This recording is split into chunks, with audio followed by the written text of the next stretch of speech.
बहुत शीघ्र चर्चित जोड़ी अभिनेत्री परिणीति चोप्रा एवं राघव चड्डा घर को खूब शीघ्र नुआ अतिथि आगमन हो पारे बोली जहाँ सूचना मिली। विवाहर 2 वर्ष पर मां होगा जाउछंती परिणीति।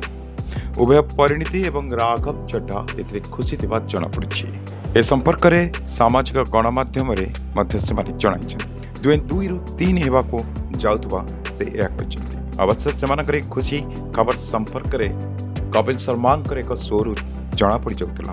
परिणीति पोस्ट जे आमर छोट दुनिया एवं रास्तार रही। शुभेच्छा और आशीर्वाद से समस्त धन्यवाद दूसरी। यह नजर न लगे इमोजी सेयार कर।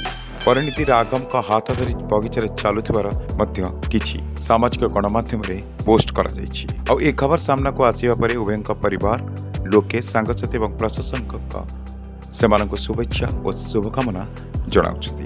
तेणु 2 वर्ष पर मां होगा जाउछथि परिणीति चोप्रा। उभय परिणीति एवं राघव कर खुशी आगामी दिन में सांकर प्रशंसक मानू आहरी खुशी कराइबो बोली जहाँ जना पड़ुछि। आ कपिल शर्मा एक शो रे जेतबेले से 2 जण आसीथिले सेतबेले यह अनुमान करा जाउथला। तेणु देखिबाकू बाकी रहिला केबे हेउछंती मां परिणीति। रिपोर्ट न्यूज 16 ओडिया खबर।